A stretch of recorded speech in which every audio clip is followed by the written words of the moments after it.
Hey Reddit, I, 35M, need your perspective on a situation that's torn my family apart. I've been sitting here for hours trying to figure out if I crossed a line, but I keep coming back to the same conclusion. Let me start from the beginning. My brother Mark, 38M, and I grew up incredibly close. Our parents worked long hours, so we basically raised each other. We shared everything, clothes, games, secrets about our first crushes, you name it. When I broke my arm trying to jump off the garage roof at 12, Mark carried me 6 blocks to the emergency room because we were too scared to call our parents. That's the kind of bond we had. As adults, we stayed close. When I started house hunting 5 years ago, Mark convinced me to buy in his neighborhood. He even helped with the down payment, which I paid back last year. We had weekly family dinners, went on camping trips together, and never missed celebrating each other's birthdays. Our wives joke that we were more married to each other than to them.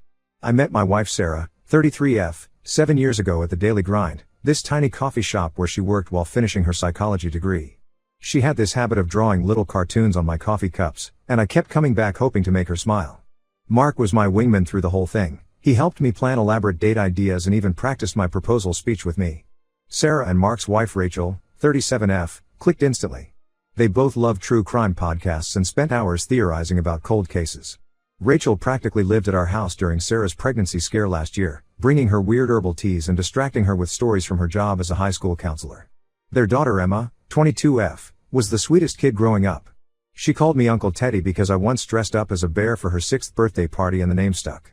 I watched her grow from a shy kindergartner into this amazing young woman who volunteers at animal shelters and teaches art to elderly people. Everything was perfect until about 6 months ago. That's when I first noticed Sarah acting weird whenever Rachel came over. She'd suddenly remember urgent errands or take super long bathroom breaks. When I asked if everything was okay between them, Sarah would just say she was tired from work. Then Rachel started doing the same thing. She'd decline our usual Friday night dinners or leave early, always with some excuse about grading papers or having early meetings. Mark didn't seem to notice. He was busy planning Emma's wedding to her college sweetheart James.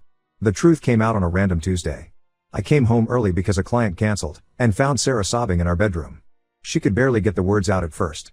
Turns out she'd borrowed Rachel's phone to call her doctor since hers was dead, and a message from Mark popped up. Not just any message, an explicit one about their lunch break hookup. Sarah showed me the screenshots she'd taken. There were hundreds of messages going back at least 8 months. They'd been meeting at some motel off the highway during their lunch breaks. Mark had been lying about business trips to spend weekends with Rachel.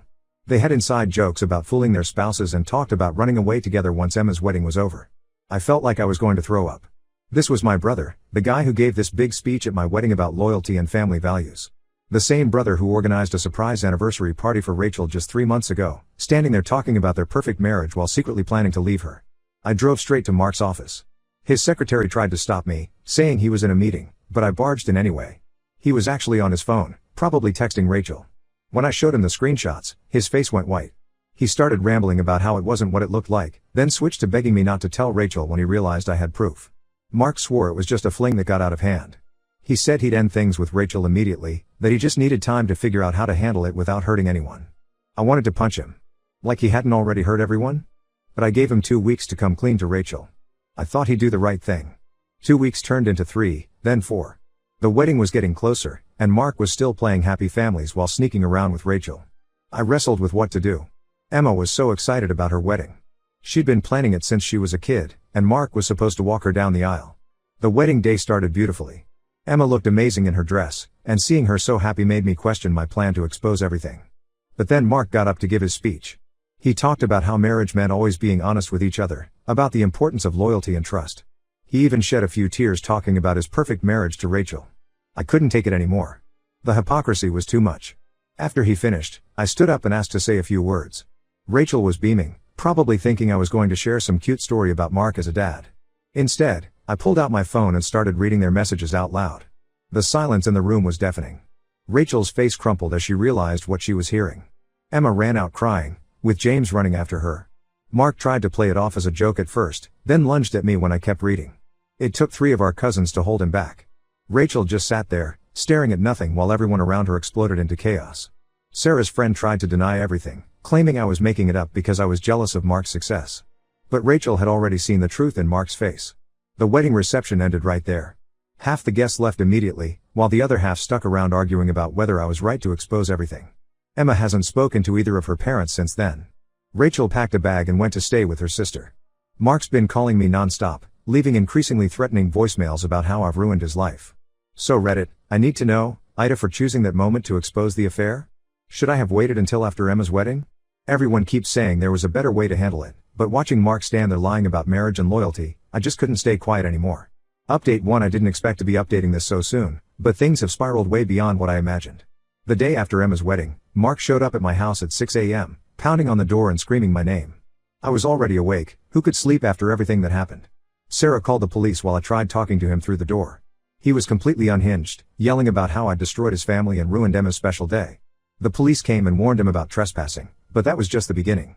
After that incident, he started sending threatening messages. Not just to me, but to Sarah too.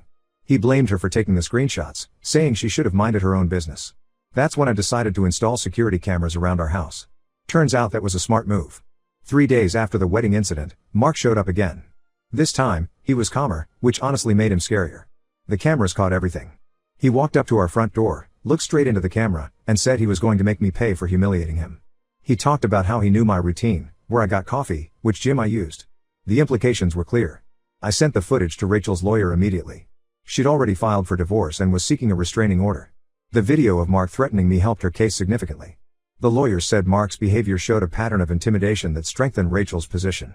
But here's where things get even messier. Rachel called me yesterday, her voice shaking. She'd been going through their shared computer, trying to gather financial documents for the divorce. That's when she found a hidden email account. Mark hadn't just been cheating with Sarah's friend, he'd been having affairs with multiple women for years. The emails went back at least 5 years. There were messages to a woman from his gym, another from his office, and even one of Emma's former teachers.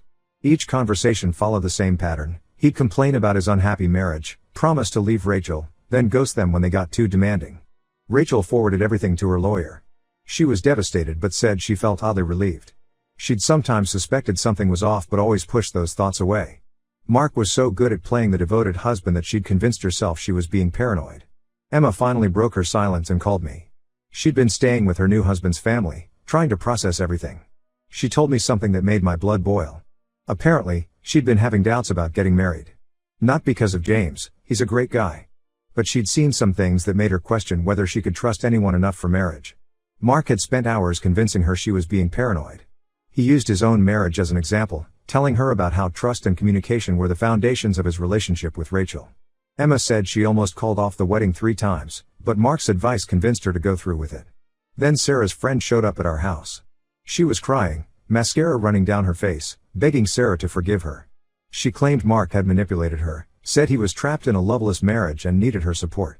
She even tried to paint herself as a victim, saying Mark had promised to leave Rachel dozens of times. Sarah didn't buy it. She reminded her friend that she'd been Rachel's friend first, that she'd sat through countless girls' nights where Rachel gushed about how happy she was with Mark. Sarah told her to leave and never contact us again. As she was leaving, she turned and said we'd regret taking Rachel's side. I'm not sure what she meant by that, but we've documented everything just in case. The family is completely divided over what happened. Our parents are furious with me. They keep saying I should have handled it privately, that exposing Mark at Emma's wedding was cruel and unnecessary. They think I was jealous of Mark's success and wanted to humiliate him. But our extended family sees it differently. Our aunts and uncles watched Rachel treat Mark like royalty for 25 years. She supported him through law school, worked extra jobs so he could take unpaid internships, and never complained when he worked late or went on business trips. Now they know those sacrifices meant nothing to him. The final blow came when Mark's affairs with 2 co-workers came to light. His law firm has a strict policy against office relationships after a previous scandal. When the managing partners found out about Mark's behavior, they asked for his resignation. He's been staying with our parents, who somehow blame me for his job loss too. They keep saying I could have waited until after the wedding to expose him. That I ruined Emma's special day out of spite. But they weren't there, watching him stand up and talk about marriage while betraying his wife. They didn't see Rachel's face as she realized her entire marriage was a lie. Mark lost his job, his family, and his reputation. Our parents say I destroyed his life, but I think he did that himself. He had multiple chances to come clean, to end things honorably. Instead, he chose to keep lying until someone forced the truth into the open. I don't regret what I did, but I do regret that Emma had to find out that way. She deserved better than having her wedding day turn into a public exposure of her father's infidelity. But maybe it's better than spending years believing in a lie, like Rachel did. Update 2: Just when I thought our family situation couldn't get more complicated, we uncovered something that changed everything. Rachel was organizing documents for her divorce when she discovered years of suspicious bank transfers to an account she didn't recognize. At first, She thought it might be related to Mark's affairs, maybe he'd been buying gifts or funding trips. But the amounts were much larger than that, and they went back over a decade. She hired a forensic accountant, using money from her teacher's pension that Mark didn't know about. The accountant's findings were shocking. Mark had been systematically moving money from their joint accounts into a secret savings account for over 10 years. He'd timed the transfers carefully, always keeping them small enough not to raise red flags. By the time Rachel discovered it, he'd accumulated nearly $200,000. But that wasn't even the worst part.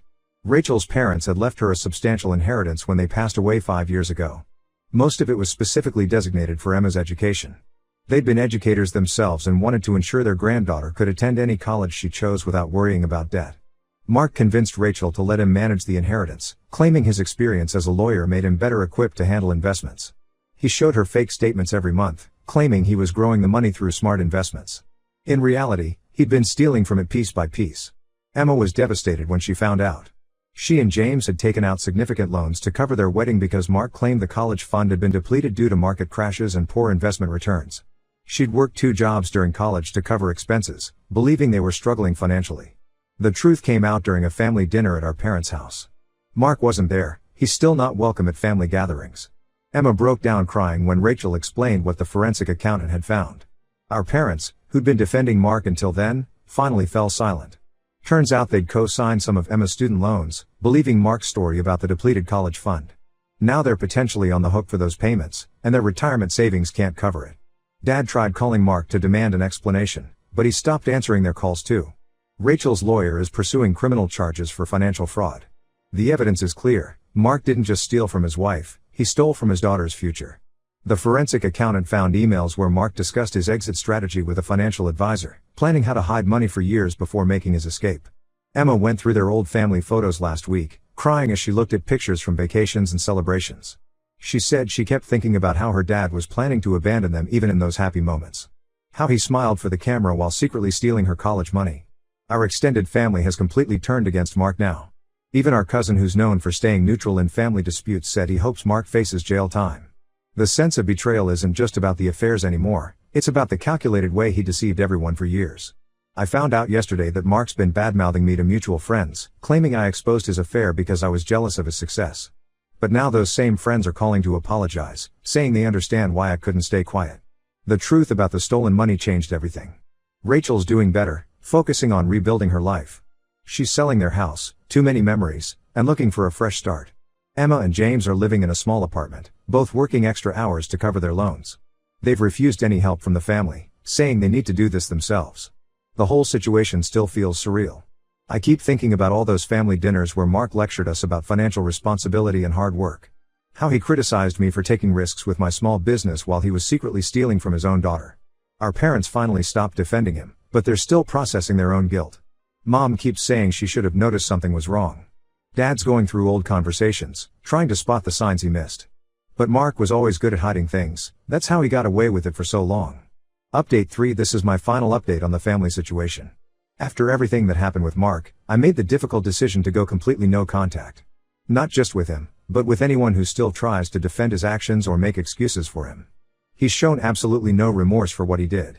The last message I got from him was a rambling email blaming me for destroying his life. He claimed that if I had just kept quiet, everyone would have been happier. No mention of stealing from Emma's college fund or betraying Rachel's trust. In his mind, I'm the villain for exposing his lies. Rachel's divorce was finalized last week. The judge was particularly harsh after seeing the evidence of financial fraud. Mark tried to claim he had a gambling addiction to explain the missing money, but the forensic accountant's report showed he'd been methodically planning his escape for years. She got everything, the house, both cars, and a substantial settlement after the financial deception came to light. Mark's law license is currently under review by the State Bar Association. Turns out lying to your clients about their trust accounts is a big deal. Who knew? Rachel is selling the house. Too many painful memories, she says. She found an apartment closer to Emma's place and plans to move there next month. She's also started volunteering at a domestic violence shelter, helping other women rebuild their lives after leaving deceptive partners. Emma and James are doing better.